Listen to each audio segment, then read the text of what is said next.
मेरा नाम बिमल कुमार रुंगटा है। मेरी व्यवसाय है, रक्सौल में मैं रहता हूँ और अमरदीप कपड़ा दुकान है मेरा। और ये जो नेपाल से जो कस्टमर यहाँ आते थे वो कस्टमर यहाँ आ नहीं रहे हैं, इसके चलते रक्सौल पे बहुत बड़ा असर पड़ा है।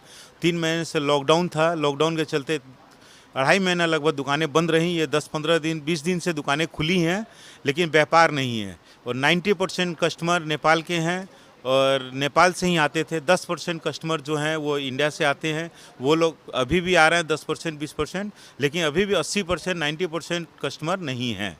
लॉकडाउन नेपाल में जारी है तो वहाँ के व्यापारी, वहाँ के कस्टमर कोई यहाँ नहीं आ पाते, जिससे हम लोग का व्यापार बहुत प्रभावित हुआ।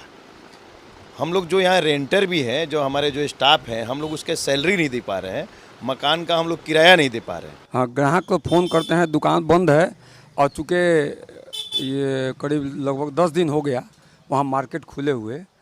हमारे जो मार्केट है, हमारे जो ग्राहक हैं वो दूसरे जगह ट्रांसफ़र हो रहे हैं। खुली सीमा होने से आके अपना घर का जो भी सामान खर्च का होता था रोज़मर्रा का, वो यहाँ से लेके जाते थे, जिस पे वो ड्यूटी नहीं लगता था।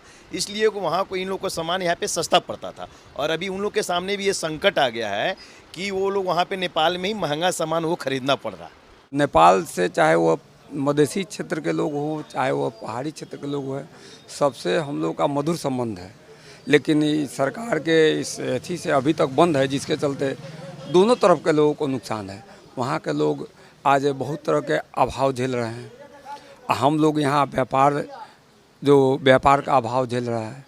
जो उधर का प्रोडक्ट हम लोग लेते थे वो यहाँ नहीं मिलता है। जैसे आप बता सकें कि जैसे गरम मसाला है, बहुत से चाइनीज इंपोर्टेड आइटमें हैं जो हम लोग वहाँ से परचेज के लाते थे। बहुत से कपड़े हैं जो हम लोग चाइना इंपोर्टेड कपड़े वहाँ से लेके आते थे, वो हम लोग को अब मिलता नहीं। इसको समझने के लिए नेपाल को 2 भाग में बांटना होगा।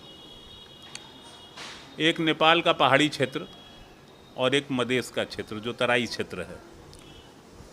कभी भी तराई के बासिंदे जो मधेसी कहे जाते हैं वो कभी भी भारत से न अलग थे न रहेंगे।